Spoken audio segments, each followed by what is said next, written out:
Buenos días, bienvenidos a las entrevistas en Religión Digital.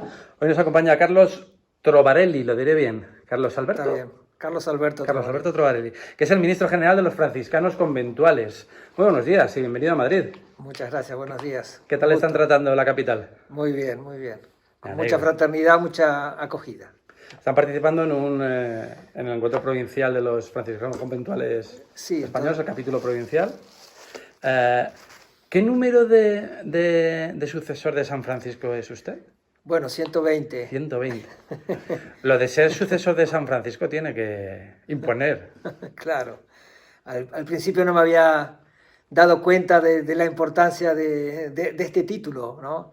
Pero sí, es imponente, la verdad que sí. Sí, porque el legado de Francisco, independientemente de ideologías o de sensibilidades dentro de la Iglesia, es un legado potente. Probablemente es, yo siempre digo que es el hombre que más se pareció o más se quiso parecer a Jesús de Nazaret y más lo hizo presente en su vida. Ese peso, ese legado, se nota al asumir esa responsabilidad. Sí, claro que sí. Tiene mucha fuerza este legado porque en todo sentido, pero sobre todo simbólicamente, ¿no? Lo que significa ser sucesor de San Francisco por todas las expectativas que tiene. Y diría no solamente a nivel de la Iglesia, también a nivel un poco del mundo. Si bien para el mundo, si un ministro general puede ser importante, ¿no? Pero el sucesor de San Francisco dice muchas cosas, ¿no? Por todo lo que representa, ¿no? En esto es un santo muy especial, ¿no?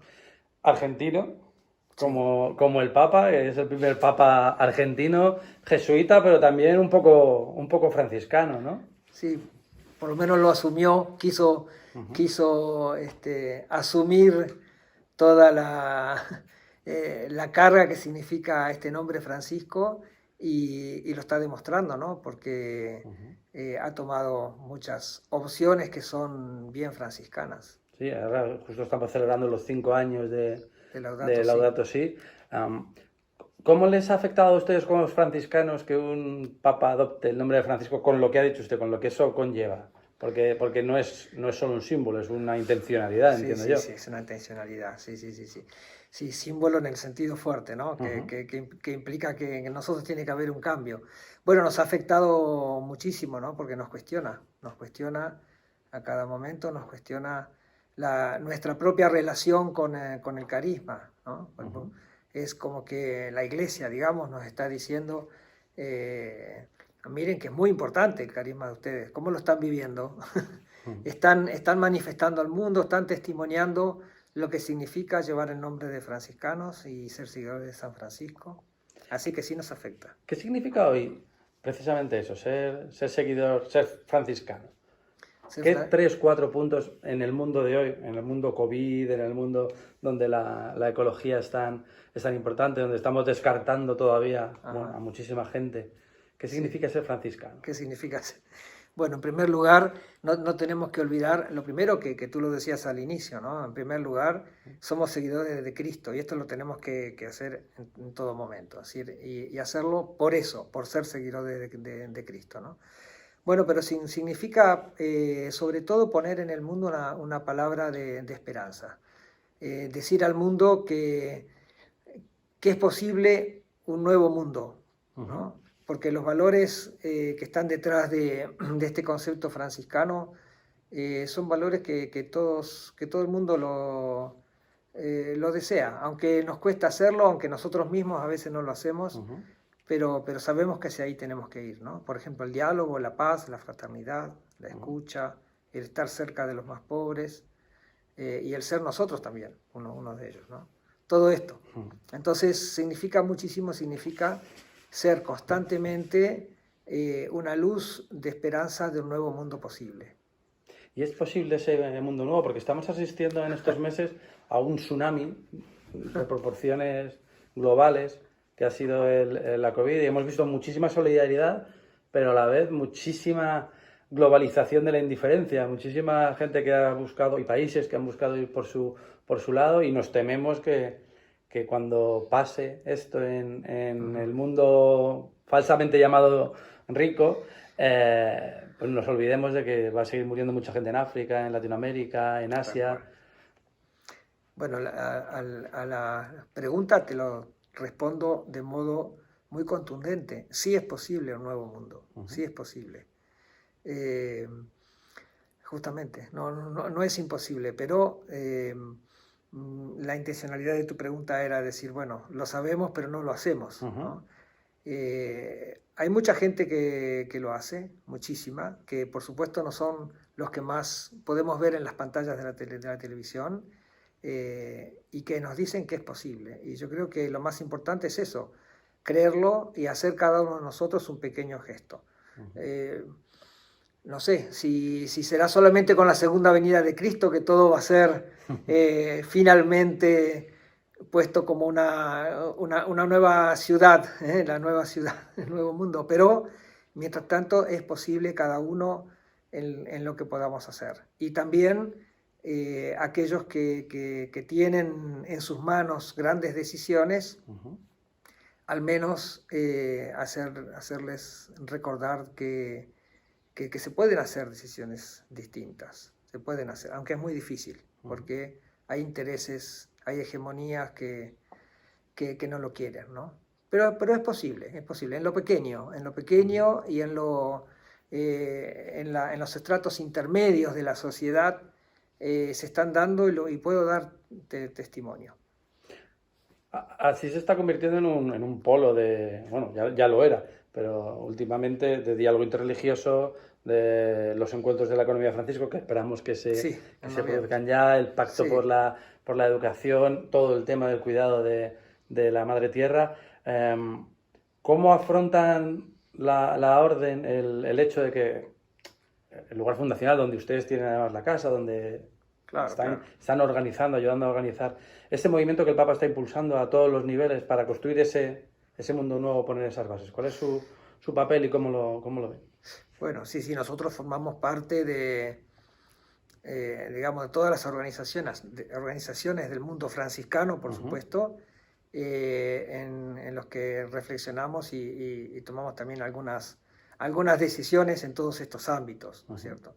En Asís mismo, obviamente en el Sacro Convento, y recientemente estamos formando una nueva comunidad, si bien, como tú dijiste, desde siempre que trabajamos en estos ámbitos, desde siempre, ¿no? Y así desde siempre ha sido puerta abierta para esto, pero hemos entendido que tenemos que seguir reflexionando porque el mundo cambia muchísimo y hay que generar nuevas propuestas.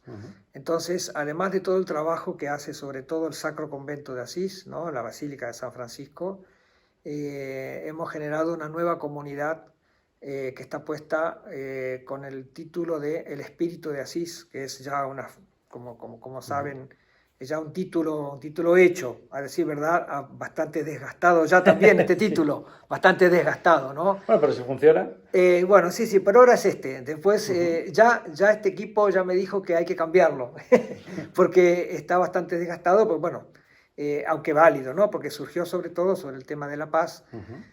Pero hemos hecho una nueva comunidad de hermanos que están comprometidos en estos temas, pero que a su vez reflexionan como para generar también nuevas propuestas, ¿no? Por ejemplo, lo que tú decías, si alguien nos pregunta qué decimos los franciscanos sobre la economía, el Papa ya lo entendió hace tiempo, pues tenemos que reflexionar un poquitito más y saber qué opciones tomar, ¿no? ¿Qué tal se lleva con Francisco? ¿Qué tal se lleva con Francisco? ¿Tienen buena relación? ¿Se ven? ¿Hablan? Sí. No muchísimo, pero sí. Nos comunicamos, algunas veces nos hemos comunicado. Nos conocíamos ya de Argentina. Claro. No en el sentido de que éramos amigos, pero sí habíamos tenido ya muchos ámbitos cuando yo era provincial y el arzobispo de Buenos Aires, tuvimos que interactuar. También en otros ámbitos, como por ejemplo cuando trabajamos en la causa de beatificación de unos mártires, entre ellos nuestro fraile, y bueno, habíamos tenido muchas oportunidades y ahora nos hemos encontrado poquísimas veces, pero sí, con mucho afecto y mucha cercanía. ¿Cómo están viviendo, cómo han vivido la orden el coronavirus? Bueno, primero nos ha tomado de sorpresa como a todo el mundo, Claro. como a todo el mundo, pero tengo que decir que los hermanos en nuestra orden reaccionaron todos muy bien. Ujú. Por una parte, en el sentido de aceptar las reglas del juego que nos ponía el coronavirus, y también las autoridades, las cosas que nos pedían, etcétera. Los Ujú. hermanos han sido muy responsables. En general yo me comuniqué con todo el mundo en este tiempo, con todos los hermanos. Y después una segunda cosa, han sido muy creativos a la hora de la comunicación, sobre todo con el pueblo de Dios, con la gente, Ujú. ¿no? Creo que no solo nosotros lo hemos hecho, pero he visto que los hermanos enseguida buscaron esta creatividad. Y después, también reflexionando sobre el significado de esto, porque entendemos que no todo va a ser igual. Ujú. Entonces, también hubo reflexión. Hemos tenido algunos hermanos enfermos, hay todavía algunos, no ya en Europa, pero en otra parte del Ujú. mundo, que están en este momento internados, ingresados, no sé cómo dicen aquí. Gracias a Dios, bueno, no es que nos ha afectado tanto algún hermano quizás que ha fallecido, pero Ujú. sobre todo eso, pensando en lo que viene después, reaccionando del modo Ujú. más real posible y pensando en el después, ¿no? Como aprender algo de todo esto. ¿Qué aprendemos? ¿Qué deberíamos aprender y cómo deberíamos salir Ajá. de esta situación? Lo primero, más fraternos. Ujú. Esto es clarísimo, si no hay, ¿no? Más fraternos. Como tú antes sugerías, que no siempre lo aprendemos, ¿no? No Sí. siempre lo aprendemos. Pero es la fraternidad, porque aquí muchas de las cosas, más allá de toda la historia, digamos, las explicaciones a nivel sanitario, científico sobre todo, Ujú. de este virus, los problemas a nivel sanitario y otros han sido problemas de falta de fraternidad, en el sentido amplio de la palabra, ¿no? Ujú. Es decir, políticas de gobierno que se han tomado en los últimos años, Es verdad. ¿no? Qué sé yo, la salud pública reducida, si no hablo de lugares particulares, pero en Ujú. general ha sido así. Eh, Pero y, parece que y- vamos por el mismo camino. Ahora hemos visto que ha salido un supuesto medicamento y un país que ha comprado todas las reservas. Tal cual. No solo las reservas, sino toda la producción de los Toda la próximos producción, meses. sí, sí. Así que el tema es la fraternidad, en sentido amplio de la palabra. Para mí Ujú. es esto. Y después todo lo demás, ¿no? Porque digo, solidaridad, si hay fraternidad, Ujú. existe. Y también otra cosa a aprender es la verdadera sabiduría, porque creemos que algunos sistemas nos proporcionan el saber total y no es así. Ujú. Se ha demostrado que no, ni siquiera, ni siquiera la ciencia, ¿no? Cierto. Con todo que Ujú. la aprecio y la amo la ciencia, pero hay otros valores que tienen que estar presentes allí y eso es lo que aprendemos, ¿no? Fraternidad y entender cuál es la verdadera sabiduría que nos hace vivir como hermanos, ¿no? ¿Qué les diría a los que piensan que esto es un castigo de Dios? Nunca, jamás pienso estas cosas. Hay unos cuantos que lo han Así, pensado. no, Sí, jamás. sí, Digo, no es, al menos no es el Dios que yo conozco. claro. No es castigo de Dios. Digamos, sí puede ser la dinámica al contrario. Nosotros tenemos que aprender de esto lo Ujú. que Dios ya dijo desde siempre. Más bien eso así, ¿no? No es que Dios nos pone allí una zancadilla así Ujú. de modo tan burdo. Claro. La historia, la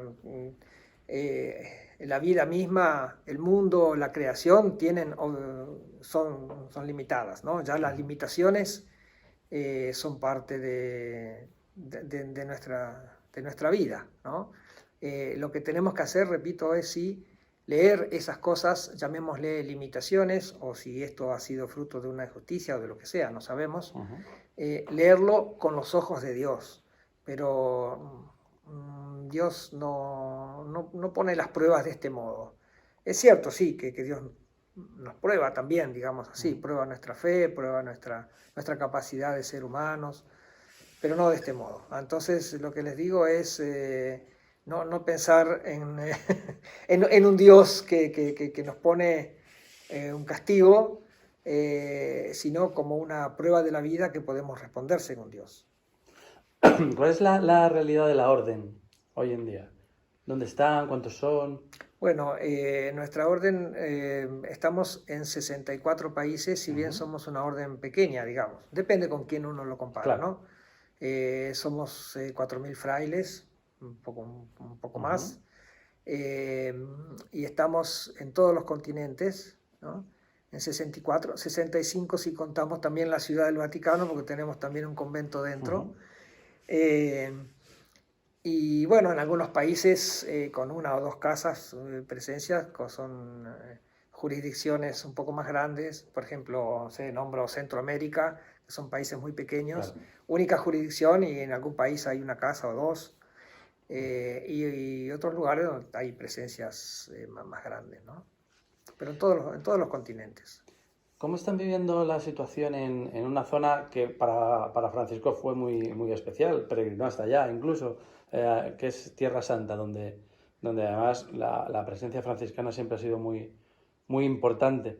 Estamos viendo pues, la sempiterna lucha entre Israel y Palestina, cómo los dos estados la solución de los estados parece que no termina de cuajar, y en mitad cada vez menos cristianos, o cada vez más dificultades para los cristianos que viven allá.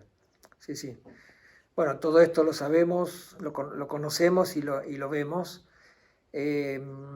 Como sabes, allí están los franciscanos de Tierra Santa, observantes, no es nuestra orden, pero sí la familia franciscana.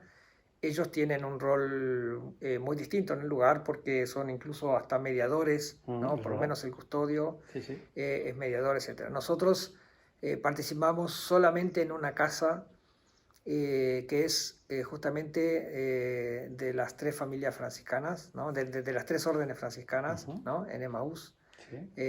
Y lo nuestro es presencia testimonial y simple. O sea, estamos obviamente al tanto de todo, porque además entre los ministros generales nos encontramos con regularidad. Y nuestra respuesta, como también en otros países, digamos, de super minoranza cristiana y más todavía minoranza católica, minoría católica, lo nuestro es el testimonio, presencia, testimonial, sencilla, hasta silenciosa, y tenemos también algunos otros lugares, ¿no? No sé, quiero nombrar, por ejemplo, Kazajistán, Uzbekistán, ¿no? Y esos son lugares donde es estar y bueno, decirle al mundo en lo que creemos. Testimonio y no proselitismo, ¿qué dice no, nosotros no. Por lo menos nosotros no, proselitismo no. Es cierto que el Señor manda a anunciar el Evangelio, siempre hay un anuncio, ¿no? Entiendo que el proselitismo ya es otro paso un poco distinto. Ciertamente que la Iglesia en general tiene que pensar en la presencia, de la Iglesia y la presencia de Cristo en estos países, y lo piensa. Hay una estrategia. Hay una estrategia de la Iglesia, pero entiendo que es así, ¿no? Testimonio, apertura al diálogo. No todo el mundo entiende la apertura, ni dentro de la Iglesia ni fuera, pero no vamos a renunciar a eso.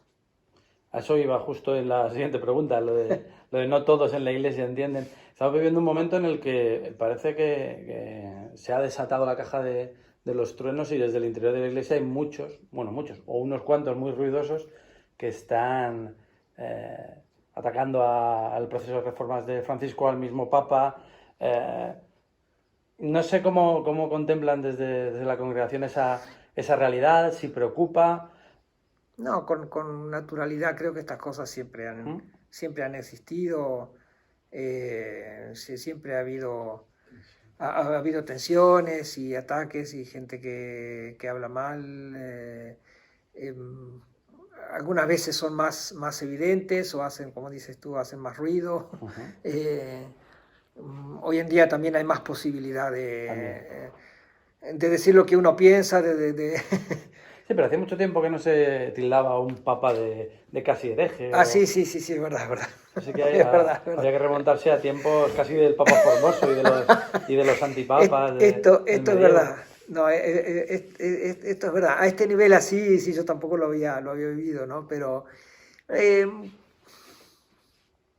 no sé, yo diría, desde mi punto de vista, a lo mejor, sin juzgar a nadie, ¿no? Algo que lo han dicho ustedes, ladran Sancho, señal que cabalgamos.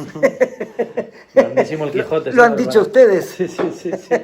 Pero creo que es esto, digamos, que sí, Papa Francisco sobre todo, porque a eso más que nada te referías, ha hecho algunas opciones, muchas desde el punto de vista pastoral. Ujú, Él es, en su doctrina es totalmente clásico, no tiene absolutamente nada fuera ujú, es verdad.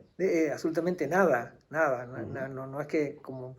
Pero ha hecho algunas opciones, digamos, pastorales, ¿no? Su perspectiva es pastoral y eso es lo que seguramente a algunas personas les produce también una cierta inseguridad o algo así. Creo que ujú, es, no creo que sea que alguien quiera, porque sí, atacar el Papa o la figura del Papa, pero ujú, entiendo que va por ahí. Nuestra reflexión es un poquitito esa, ¿no? Digamos, él ha dado este aporte a la iglesia y bueno, el modo con el cual lo hace quizás genera, repito, esa inseguridad y después de ujú, ahí se pasa quizás a algunos ataques y cosas que sí que existen, sí, sí, ujú. los vemos, pero ¿Cómo es la iglesia que sueña Carlos Alberto Trovarelli?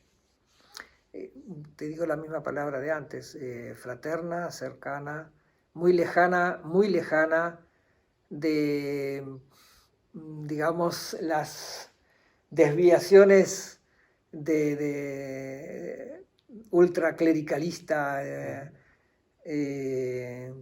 No me refiero a la ministerialidad, ¿no? Me refiero a como una concepción de vida, así, me la imagino más una comunidad de creyentes ujú, que, que una, que una sociedad perfecta y totalmente, no sé, pura, no sé, que cátara, ¿no? ujú, Yo me la imagino creyente, muy creyente, coherente, convencida, pero fraterna y también en ese sentido dialogante con el mundo, ¿no? Sí convencida, eso sí. No digo que ser iglesia significa hoy aceptar todo ujú, y que todo da lo mismo. Justamente no. Pero sí con una propuesta, eh, eso, humana, de lenguaje humano, cercano y bueno, como Jesús, ¿no? ya la última. ¿Qué nos diría hoy San Francisco a la sociedad y a la iglesia del siglo XXI? Bueno, que vuelva a creer con toda la fuerza en Cristo, en el Señor, en el Padre, que invoque el Espíritu Santo también para dejarse guiar, que no se dejen guiar, que el mundo no se deje guiar por inspiraciones que llevan a la deshumanización, a la muerte, eh, no sé, al egoísmo, que viva según Dios y que crea en el Evangelio, porque el Evangelio es palabra de vida, ¿no? Ujú, Es palabra de vida. Y, y bueno, y también creo que le diría al mundo que se despoje, que se anime a despojarse, porque Francisco se despojó, o sea, creo ujú, que ese es su gran signo, ¿no? El de la minoridad. Entonces, que se despoje de todo aquello que parece que es, pero que no es. Quedarnos con lo esencial, Con lo que esencial, muchas veces está en los ojos, en la mirada del que tienes enfrente. tal cual. Pues Carlos Alberto Trovarelli, ministro general de los franciscanos conventuales, muchísimas gracias. Hablaremos más a menudo si le parece. Yo creo que es necesario que se sigan escuchando voces de optimismo y de normalidad también en la Iglesia. Muchísimas gracias y a ustedes pues les esperamos en nuevas ediciones de las entrevistas en Religión Digital. Muy buenos días.